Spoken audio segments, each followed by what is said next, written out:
Dando início ao trabalho, eu vou começar explicando pela main o programa. Então, inicialmente, a gente declara algumas variáveis para conseguir armazenar algumas coisas, por exemplo, o prompt que o usuário entra. Esse vetor comando posteriormente vai armazenar os tokens que vão estar relacionados àquele prompt que é digitado pelo usuário. E tem o buffer sessões e o posição buffer sessões, que são variáveis que vão controlar as sessões que vão ser feitas durante a execução do shell. Mas aqui embaixo, o código ele se inicia com essa reformulação do tratamento de três sinais, do seguinte, sig quit, sig terminal stop, de forma a fazer com que o próprio shell, o ACSH, não consiga receber esses sinais que são produzidos pelo teclado. E é importante ressaltar que a gente usou o SA restart para tentar justamente reiniciar o tratamento desses sinais sempre que o usuário digite, né, o Ctrl+C, o Ctrl+Z ou o Ctrl+. E o tratamento ele se inicia nesse while. Ele é composto por três etapas. Então, primeiramente, a gente recebe o prompt do usuário, a gente lê esse prompt. Posteriormente, a gente processa esse prompt de forma a conseguir quebrar esse prompt em tokens, que posteriormente vão poder ser passados para a função executar prompt, para conseguir executar aqueles comandos que foram lidos. Explicando sobre a parte inicial, que é o recebe prompt, a gente optou por usar o fget para fazer a leitura do que é digitado pelo usuário, e essa função ela retorna -1 caso o usuário ele não digite nada, né? No caso ele apenas aperte o Enter. Nesse caso, quando ele faz isso, então o que foi digitado não é processado e também não é executado, e assim o shell ele vai lendo os comandos que são digitados. Uma vez que o prompt for recebido, essa string prompt, né, é passada para essa função, processa prompt, e ela vai preencher esse vetor comandos aqui. Bom, aqui tem o arquivo processa prompt. Basicamente o que ele vai fazer vai iterando aqui pela string recebida, e ele vai quebrando em tokens que são separados por esse caractere separador aqui. O principal ponto a se destacar aqui foi que a gente criou uma função strtoc2. Essa função ela funciona de forma muito similar à função strtoc. Porém, deixa eu ir aqui em cima. A função strtoc ela quebra os tokens caso pelo menos um dos caracteres delimitadores sejam encontrados. Essa função strtoc2 é diferente, ela só quebra a string tokens caso todos os caracteres delimitadores sejam encontrados. Aqui está a função, aqui tem alguns cheques que ela faz para ver se você não passou uma string vazia ou se passou um caractere uma string delimitadora vazia. Aqui para ver se chegou no final, caso chegou no final, os tokens acabaram, ele fica retornando nulo infinitamente. E aqui está a principal parte do funcionamento, que é você cria um ponteiro auxiliar na string e você vai andando por ela até você encontrar o primeiro caractere da string delimitadora. Caso você encontre, você itera por ela para ver se você encontra a string inteira. Se você encontrar, é porque ele tem que retornar um token. E aí depois, antes de retornar, ele apenas atualiza o ponteiro estático aqui, que tem dentro da função, porque ele vai armazenando em que parte da string ele parou. Basicamente isso. E essa função trim aqui, ela só serve para tirar espaços em branco no começo e no final de uma string. Ela tira quebra de linha também, caso elas existam. É basicamente isso o processo prompt. E caso dê algum problema no processo prompt, ele retorna -1. Se tudo ocorrer correto, ele retorna 0. Bom, uma vez que esse vetor de comandos é gerado aqui por esse processo prompt, a gente passa esse vetor para a função executa prompt. a gente passa também esse buffer de sessões e a posição nele para fazer o controle das sessões. Caso o programa acabe, a gente tem que limpar todos os processos remanescentes. Bom, no executa prompt, a gente usou expressões regulares para identificar a presença das palavras-chave ou símbolos, como o porcento, que indica a operação de foreground, o exit, que é para sair, e o CD, que é para trocar de diretório. Bom, em seguida, a gente faz umas comparações aqui para ver se essas palavras-chave ou símbolos não estão presentes no prompt. E aqui a gente libera a memória para o regex. E aqui embaixo a gente tem as comparações para ver se nenhum comando inválido foi passado, ou se ou então verificar, de acordo com o tipo de comando passado, nós chamamos funções diferentes que executam de forma diferente esses comandos. Aqui no caso específico do comando rodando em foreground, a gente muda o tratamento de sinais dele para ser no processo PY, para ser ignore. O processo PY não vai receber nenhum tipo de sinal, e o processo em foreground criado vai receber o tratamento padrão de sinais. Bom, agora eu vou falar sobre as funções que executam o código dependendo da situação que foi imposta nele, né? Como a gente pode ver aqui, tem todas essas cláusulas aqui que a gente faz a verificação antes de fazer qualquer execução de código. Então, por exemplo, nesse daqui, a gente verificar a variável i, a gente consegue ver que esse i sempre é incrementado cada vez que tem um comando novo, né? Então, se a gente voltar aqui embaixo, aqui nesse if já é autoexplicativo, né? Se o if for maior que 1, ou seja, se tiver mais que um comando, e tiver ou exit, ou foreground, ou change directory, a gente pode ver que não é possível fazer isso porque os comandos internos só podem ser executados sozinhos, e o comando de foreground também, só pode ser executado com um comando só. Nesse caso aqui tem esse if que se tem exit, se tem foreground, não pode também, se tem foreground não pode também, e agora que começa a execução dos códigos mesmo. No caso, se ele só tiver o exit sozinho, ele vai executar essa função fecha tudo e sai, e se a gente for verificar, essa função fecha tudo e sai, ela vai pegar o exit e vai pegar da linha de comando, né? E aí, se a gente for verificar aqui, ele dá um token, dá um strtoken, tá? E ele verifica se tiver o token, ou seja, o strtoken aqui no começo ele vai pegar um primeiro termo da linha de comando e vai delimitar por um espaço, ou seja, o exit tem que vir sozinho. E ele dá esse strtoken de novo no token, porque caso tenha alguma coisa seguida do exit, ele não pode ter argumentos e dá esse erro aqui. Então, mas no caso, se só for executado o exit normalmente, ele vem e ele dá daqui em todos os process groups que for guardado no buffer, né? Porque sempre que a gente cria a gente vai ver aqui um pouco mais na frente, sempre que a gente vai executar múltiplos comandos, a gente cria todo um process group para todos esses comandos. E aí, tipo, a gente armazena esses PID, esses process group ID, num vetorzão na stack, e aí nessa função de fechar tudo e sai, ele vai iterando nesse vetor e vai dando que o caso tem algum processo executando aí no background, né? E aí dá exit 0 e beleza. Nesse caso é o caso do exit, né? Agora, se a gente voltar aqui para a função, a gente consegue verificar as outras cláusulas, né? Então, caso o file não tem exit, então a gente verifica se tem foreground. Tendo foreground, a gente verifica todos esses tratadores, a gente faz um novo tratador de sinal aqui, a gente coloca para ignorar e dá o render é o sig ignore, e as flags é o sr start, caso a gente esteja numa execução de um scanf, qualquer função.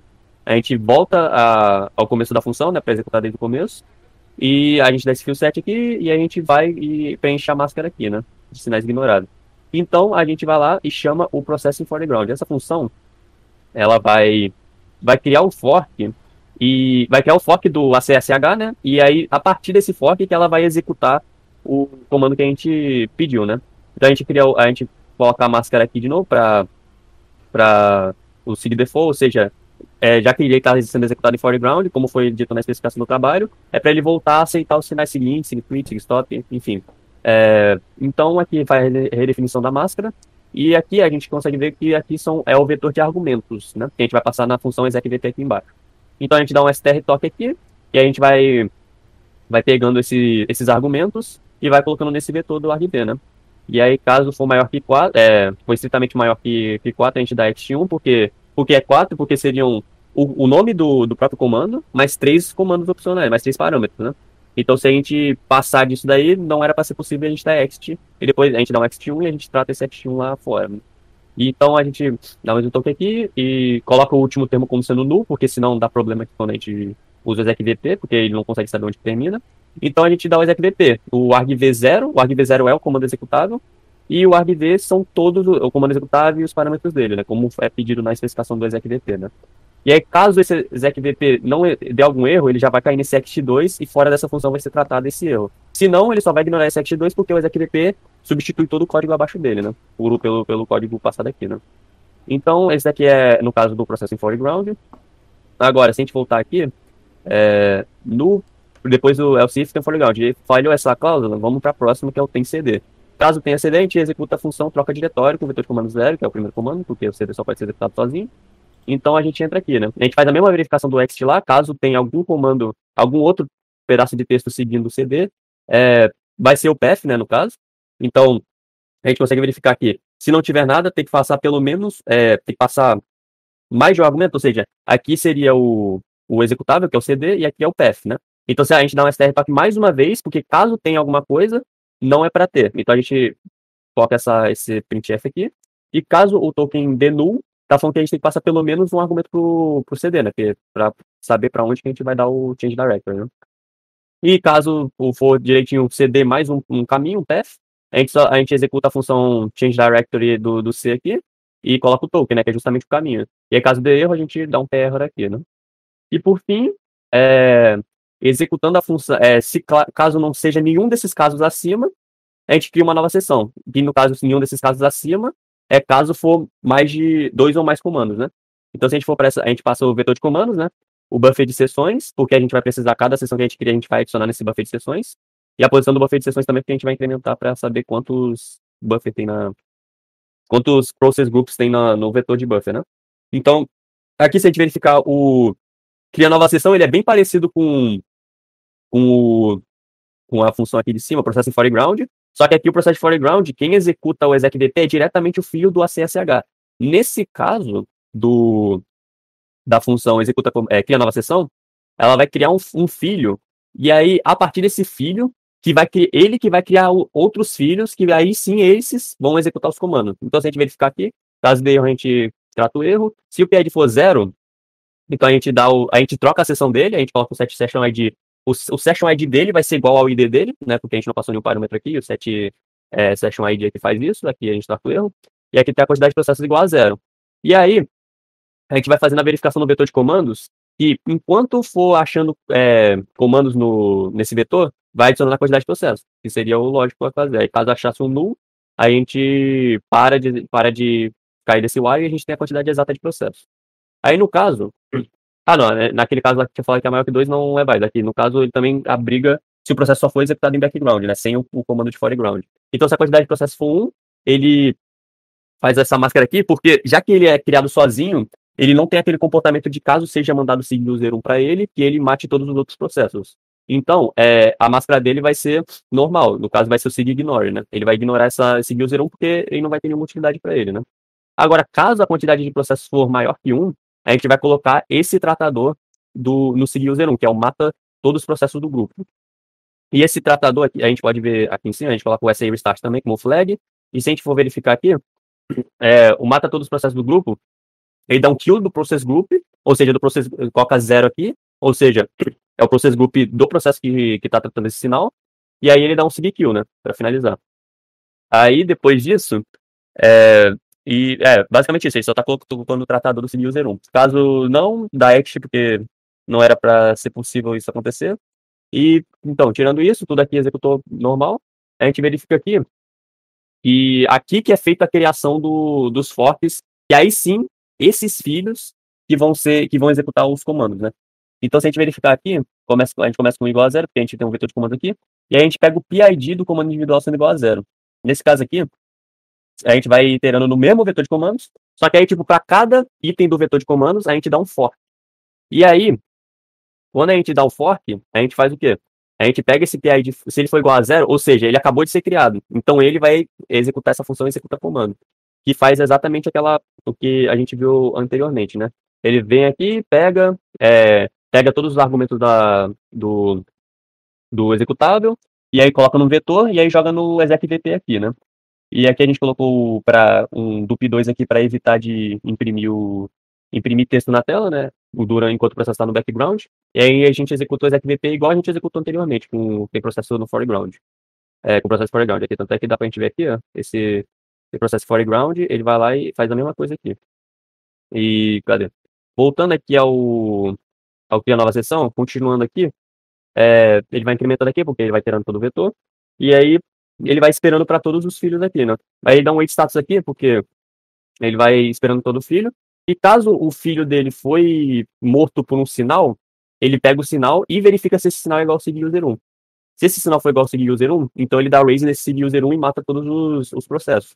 A gente fez isso só por uma medida de segurança mesmo, porque existem alguns programas que eles dão overwrite no tratador do seed user 1. Então, para garantir, caso o processo seja terminado aqui por causa do seed user 1, a gente dá um raise novamente, para aí sim a gente garantir que os processos vão ser mortos, né? E aí, nesse caso aqui, é o que o pai executa, e o pai executa exatamente esse PID, ele coloca naquele bufferzão de sessões o PID do filho que ele acabou de criar, né? Que a gente consegue verificar aqui em cima. Aqui, nesse PID fork aqui. Que é justamente o process group de todos os processos que acabaram de ser criados. E aí ele incrementa a posição 1 para a gente saber em qual posição desse buffer de sessões está o último PID da sessão. Dando início agora aos testes, então a gente pode começar compilando o programa e rodando ele.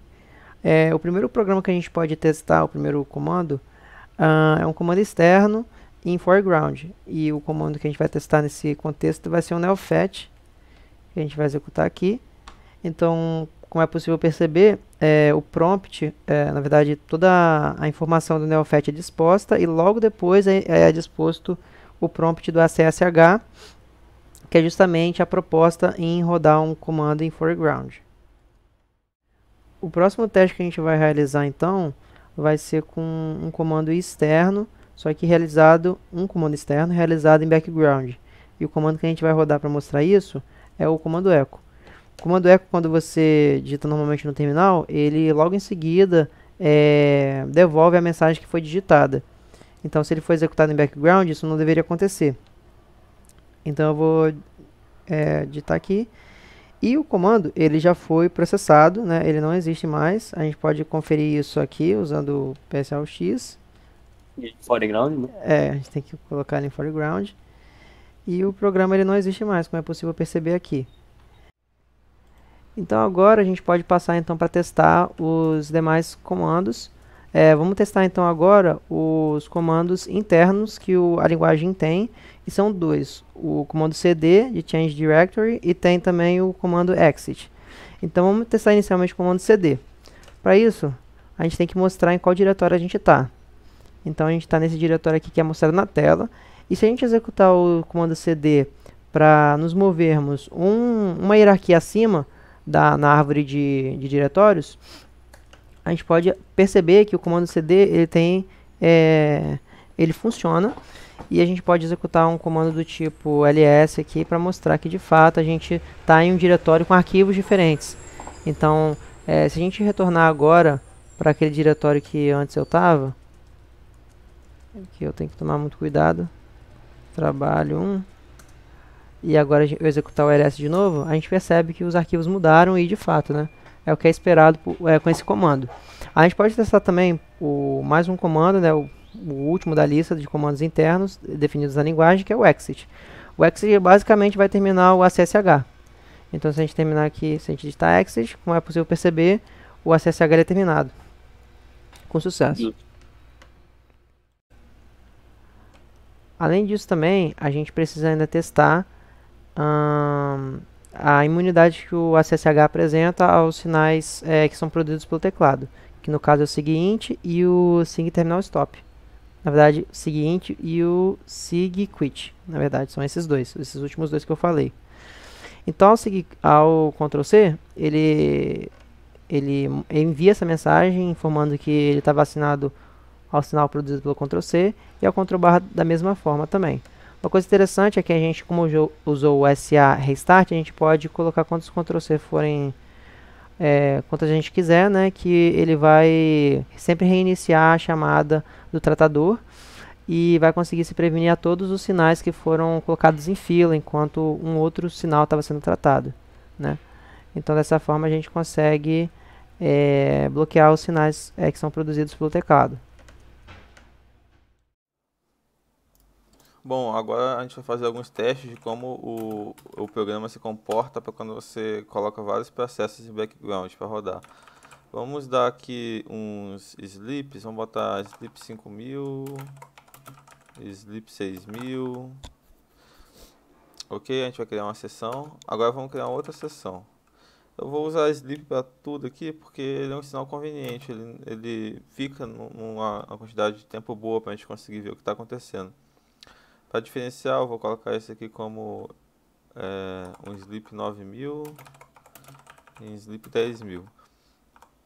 O que a gente vai ter aqui é que a gente vai criar duas sessões. Cada sessão dessas vai ter um líder, e esse líder vai ser o pai desses outros dois processos que vão ser spawnados aqui. Então, no caso, o que a gente espera aqui é ter um líder de sessão, ter esses dois processos aqui, e ter outro líder de sessão aqui, e mais esses dois processos. Vamos rodar o PSLX, e é justamente isso que a gente tem. A gente tem um líder de processo, dois processos, um líder de processo e dois processos. Esse líder ele é responsável por esperar a finalização dos outros, e caso um seguidor não seja enviado para qualquer um desses processos filhos, ou até para ele mesmo, ele é responsável por acabar com todos os processos. Vamos testar que também o programa ele tem uma limitação de você só conseguir rodar 5 programas por vez, então vamos botar sleep 1, sleep 2, sleep 3, sleep 4, sleep 5. Foram quantos? 1, 2, 3, 4, 5. Sleep 6. Ele deveria imprimir uma mensagem de erro. E é justamente isso. Não pode passar mais de um comando de uma vez. Mais de 5 comandos. Bom, agora a gente vai testar o comportamento do programa quando um conjunto de sinais rodando em background recebe um sinal seguido 1. Vamos iniciar o programa aqui primeiro. Vamos rodar alguns sleeps aqui. Sleep 1000, sleep 2000. O sleep é um sinal conveniente para fazer isso porque ele fica em background pelo tempo especificado. Sleep 3000. Ok. Vamos rodar o PSLX aqui e a gente pode ver que esses três processos foram criados. Perceba também que é criado um processo, toda sessão recebe um processo gerenciador dela. Ele não roda nada, ele só fica gerenciando os outros processos. Agora vamos dar um kill em um desses sleeps aqui.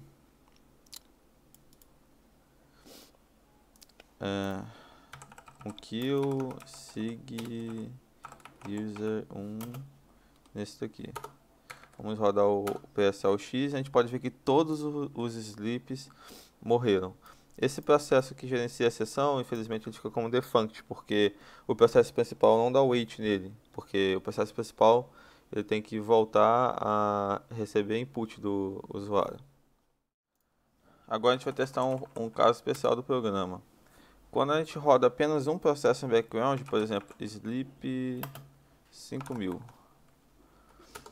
Esse processo ele não pode ser morto por um seguir 1. Vamos testar isso aqui, ps-x, e a gente vê aqui que ele foi criado, e aqui está o líder de sessão dele. Vamos tentar dar um kill seguir 1 no sleep. Kill-sig user 1 no sleep. Vamos ver agora. E a gente pode ver que o sleep continua aqui. Quando um único processo é criado em background, ele não pode ser morto pelo sinal seguir 1.